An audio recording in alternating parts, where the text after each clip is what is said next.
तर हाय, आज सकाळी लागले मी जेवणाच्या तयारीला. जेवणामध्ये सोयाबीनची भाजी बनवणार होते, त्यामुळे मी ते सोयाबीन पाण्यामध्ये भिजत घालून ठेवलेले आहे. त्यानंतर इथे कांदा चिरून घेतलेला आहे भाजीसाठी. इथे दूध गरम करायला ठेवलेलं आहे. लगेच दूध गरम करून गार होण्यासाठी साईडला ठेवून दिलं. तोपर्यंत इथे मी चपातीसाठी पीठ मळायला घेतलेलं आहे. तर इथे पीठ मी चाळून घेत आहे. दूध गार होण्यासाठी ठेवलेलं आहे.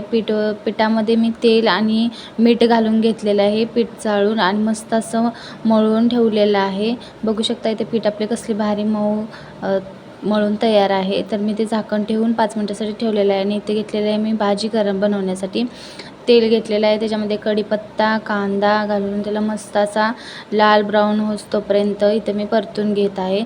आणि आपले इथे सोयाबीन मी 2-3 वेळा धुवून घेतलेले आहे. पाण्यात स्वच्छ करून घेतलेलं आहे, बघू शकता इथे मी. आणि त्यानंतर आपला इथे कांदा लालसर झालेला आहे. त्याच्यामध्ये मी इथे सोयाबीन टाकून घेतलेलं आहे. त्यानंतर आपलं घरगुती लाल तिखट, मीठ, हळद त्याच्यामध्ये टाकून घेतलेलं आहे. शेंगदाण्याचं कूट, कारण की आम्हाला जास्त मसाल्यातली भाजी नाही आवडत, त्यामुळे आम्ही ती साधी सिंपलच बनवतो. त्यानंतर इथे मी चपात्या बनवायला घेतलेल्या आहेत. चपात्या इथे मी गरमागरम अशा करून घेतलेल्या आहेत. फक्त मिस्टरांसाठी इथे मी डब्याला 3 चपात्या बनवून घेतलेल्या आहेत. आणि इथे आपली भाजी रेडी आहे, बघू शकता. सकाळचं माझे मिस्टर चहा पीत नाही, त्यामुळे त्यांना असं काहीतरी बनवावं लागतं. ह्याच्यामध्ये काळे मनुके, साधे मनुके घातलेले आहेत.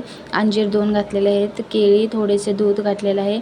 मखाना, खारीक, काजू, बदाम याची पावडर बनवलेली आहे. ते मी ह्याच्यामध्ये टाकून दूध टाकून मिक्सरला बारीक केलेलं आहे. बघू शकता इथे मिक्सरला बारीक करून मी त्यांना इथे असं रोज सकाळचं प्यायला देते, म्हणजे भूकी लवकर लागत नाही म्हणून. मी इथे बघू शकता मी कसं बनवलेलं आहे. मस्त इथे त्यांचा टिफिन वगैरे पॅक करून त्यांना टाटा बाय बाय करून इथे मी मला गुलाबजामुन खाऊन घेतले 2 गोडमध्ये, कारण मीही चहा वगैरे पित नाही ना, त्यामुळे मी इथे 2 गुलाबजामुन खाऊन घेतले.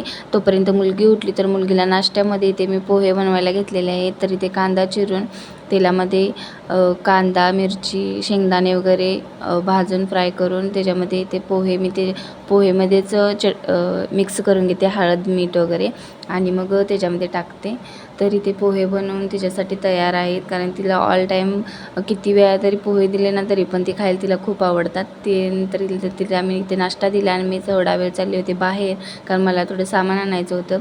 तरी ते मी अस्तर फॉल पीसवरती मॅचिंग आणलं. आणि माझा व्हिडिओ आवडला असेल तर लाईक करा, सबस्क्राईब करा. बाय.